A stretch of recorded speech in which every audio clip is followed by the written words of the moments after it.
Oi gente, tudo bom? Voltei com a nossa aula de Geografia. Então peguem aí o livro de vocês e abram aí na página 44, essa daqui. Hoje a gente vai falar sobre quem são os brasileiros. No decorrer das nossas aulas de História e também de Geografia, nós já falamos que o Brasil é um país muito grande e rico em etnias, ou seja, vários grupos, vários tipos de pessoas de várias nacionalidades, de diferentes tipos de países, não é mesmo? É uma mixigenação, ou seja, uma mistura de raças. Então, hoje a gente vai começar falando sobre os indígenas. A gente acabou de ouvir na aula de História também sobre como é a vida numa sociedade indígena, numa aldeia indígena, não é mesmo? Então agora a gente vai falar um pouco sobre os índios também. Por quê? Os índios, eles também contribuíram para a formação do nosso povo, do povo que temos hoje no nosso país. O livro traz assim, como os brasileiros se originaram. Vamos descobrir quais etnias e nacionalidades contribuíram para a formação do povo brasileiro. Então, etnias. O que seria etnias? Isto é, o motivo para conversarmos sobre as histórias das famílias, porque etnias são diferentes tipos de povos. Então, se os indígenas eram os primeiros habitantes aqui do Brasil, antes dos portugueses chegarem, quer dizer que os índios também fazem parte da etnia, de uma das etnias do Brasil, vamos dizer assim, tá bom? Aí o livro vem aqui, ó. Os povos indígenas foram os primeiros habitantes das terras que hoje formam o nosso país. Eles pertencem a vários grupos com diferentes etnias. Esses povos viviam aqui antes da chegada dos colonizadores, que vieram para as terras brasileiras a fim de colonizá-las e explorá-las. Então, essa parte aqui dos índios a gente nem precisa falar muito, porque a gente já falou muito sobre esse assunto nas aulas de História e também nas nossas aulas de Geografia. Na página 45, ele fala de um outro grupo, né, que são os africanos. Por quê? Nós vimos que quando os portugueses chegaram aqui, quem dominava eram os índios.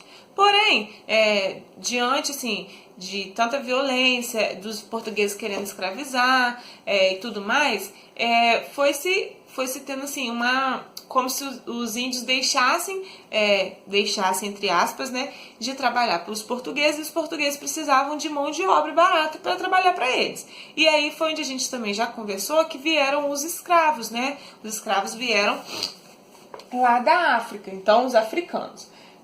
Aí ele conta aqui, fala um pouquinho da história da Maria, porque a família dela, algumas pessoas da família dela também vieram da África para trabalhar como escravo nas fazendas agrícolas aqui no Brasil.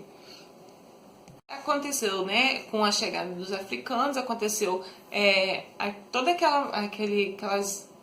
aqueles vários e vários anos de exploração, de violência contra os negros, até que alguns, né, conseguiram ser alforriados, comprar sua liberdade, outros não, até serem libertos no dia 13 de maio de 1888, que a gente já viu nas nossas aulas passadas também.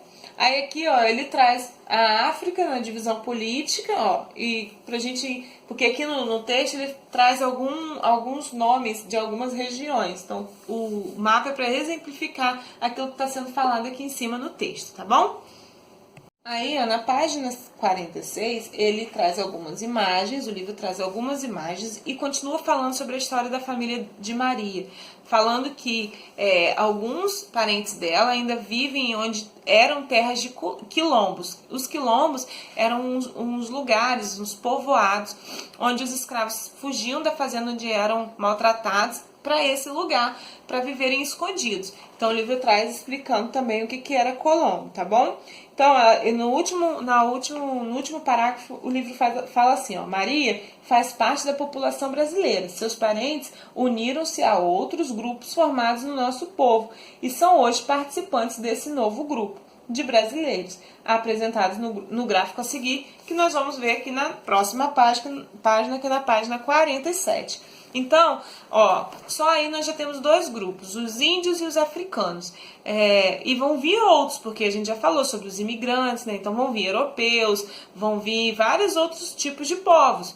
E aí vão se juntando, porque um índio pode casar com um africano pode casar com uma europeia, e aí vai. E dessa junção vai surgindo o povo brasileiro, que é aquele que a gente tem hoje, que é tão diferente. Tem gente negra, tem gente branca, alta, baixa, com olho puxado, com olho aberto, e por aí vai. Isso tudo é uma miscigenação dos povos, tá bom? Observando então o gráfico da página 47, vocês vão fazer essa atividade número 1, número 2, número 3 e número 4, tá bom? Essa foi a nossa aula de geografia de hoje. Espero que vocês tenham entendido. E na próxima aula a gente vai dar continuidade, porque nós vamos ver outros tipos de povos, tá bom? Então, ó, um beijo e até amanhã. Tchau, gente!